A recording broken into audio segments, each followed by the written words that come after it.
Hi everyone, I'm Rose. I'm one of the co-founders of Empower the Invisible, and I've been given the letter N. So I decided to do no further action, something that many of us are familiar with. My case was no further action in December 2017, and I decided to write this letter to the CPS on the 5th of January 2018. And to describe what no further action was like for me, I'm just going to simply read this letter out. To whom it may concern, when I look back on my childhood, I very rarely recall anything that makes me happy, except for a 6-month period in '82 when my abuser was sent to prison for a violent offence.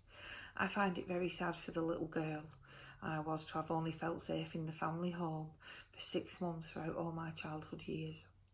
I have lived my whole life on high alert, always expecting something terrible to happen, as it was what I had become accustomed to.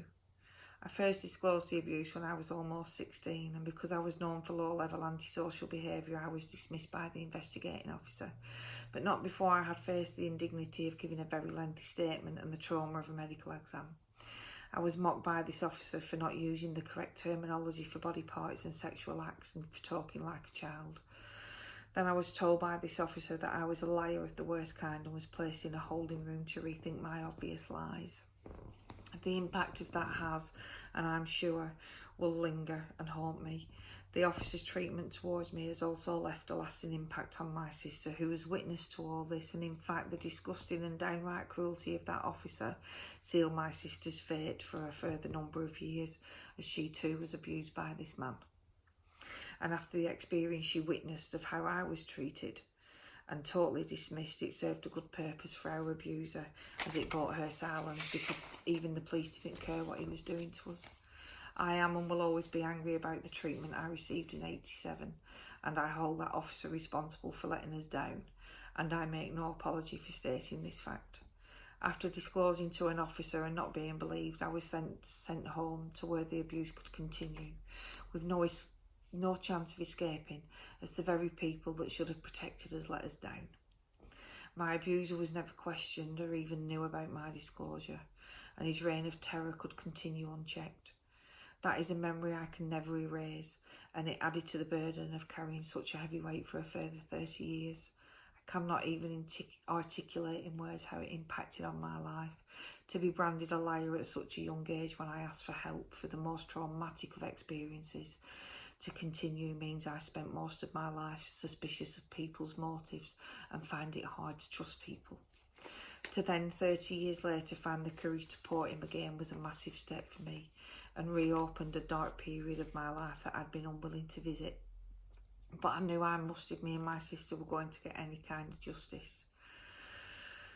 The whole process has been traumatising, and as a result I now have a diagnosis of PTSD. For the first 6 months, I hardly left the house, as I was petrified of bumping into him. He quietly intimidated me without breaking his bail conditions by putting photos of me with my eldest daughter as a newborn through her letterbox with loaded messages on the back. I received 3 serious threats of violence from my younger brother, and he had to be visited by the police. Despite this, I still believed that I'd done the right thing and that justice would prevail, because we're no longer in the era of the 1980s where that kind of thing wasn't believed. My husband has sat with me, and his distress has been palpable because he couldn't reach me when I was in the depths of despair. I became nervous, emotional, angry and distraught, and I'm lucky if I sleep for more than 2 hours a night. I'm constantly listening out for the little sounds and making monsters out of the shadows on my wall. And I often wake and believe that my abuser is in my room. This leaves me feeling powerless. And then I have the added stress of terrifying flashbacks, which has resulted in my daily life becoming extremely traumatic and disabling. However, I believed that I could cope, because I believed and trusted that justice would finally come and he would be prosecuted, just as I did when I was 15 years old, although justice failed me then as it has done now. Albeit in a different manner, but the feelings are the same. Only this time I don't blame the police. I blame a system that places the integrity and honesty of victims below that of the rights of the accused. To be told that the CPS would not charge was an absolute kick in the guts of the worst kind. I understand some points were raised about some things that apparently could undermine the prosecution case. However, I had answers for each one of those points, because I don't need to think about what was said in my ABE, because I lived it. I lived it, and I can recall it in full HD colour. If the CPS had asked me any questions, I could have answered them openly and honestly as a human being. Instead, I feel I was just a case reference number on a ream of paper put on someone's desk who has then been given the power to destroy my peace of mind without even acknowledging me as a person. It is a cold and heartless way for those of us who are brave enough to come forward and reveal our deepest, darkest secrets to complete strangers to be informed in this way.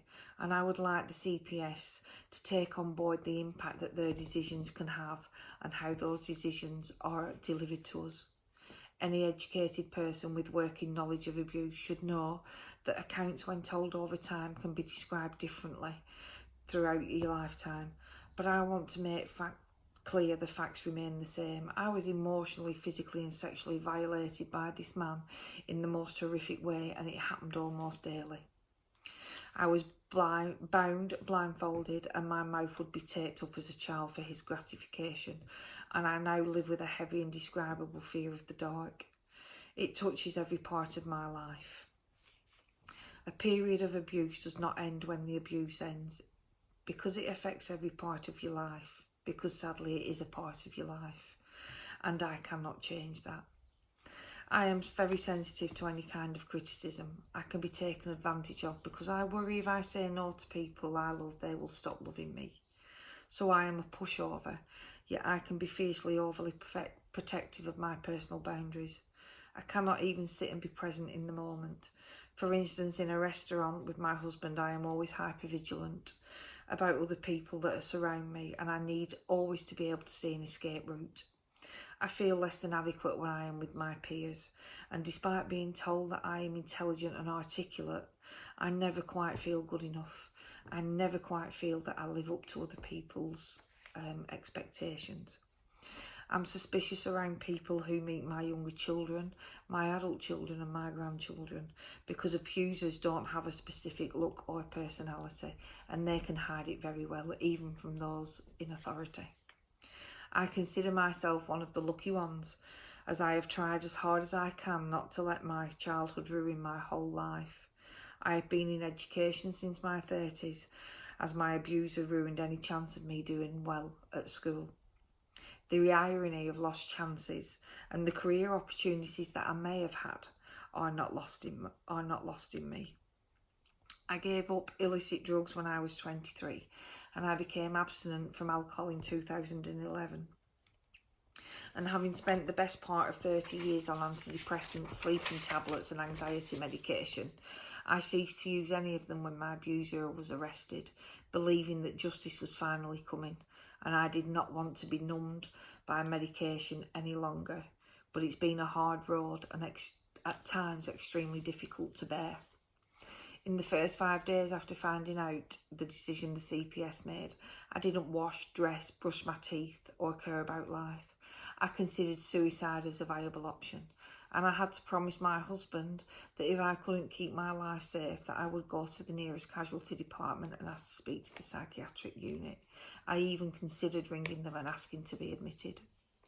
Whilst I was in this state, however, my abuser was posting pictures on social media of bottles of champagne, stating how elated he was and how good he was feeling about the outcome of a terrible year that he'd had, celebrating the knowledge that he got away with a catalogue of child rapes, the thousands of times he committed depraved sexual acts and the violent offences against me for almost 13 years because my evidence was undermined because I was too honest in my interviews. Well, that is a slap in the face, not only for me but for my family, who have witnessed and lived with the trauma that not only this investigation caused but the outcome. I feel betrayed and let down by the CPS and your judicial system, and by the decision that has been made. I will move forward in my life and take some solace in knowing that although the judicial system didn't have the courage to fight my corner and allow a jury to decide if I was too honest, that I did indeed have that courage, not once in my life but twice.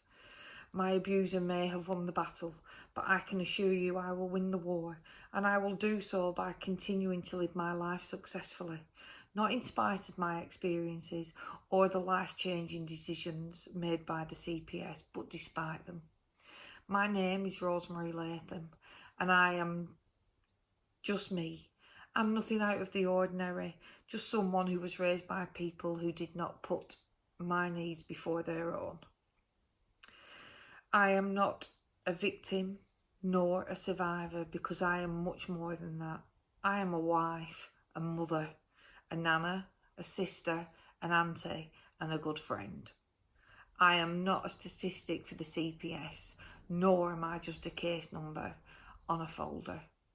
I am a human being, and as such should have been treated like one.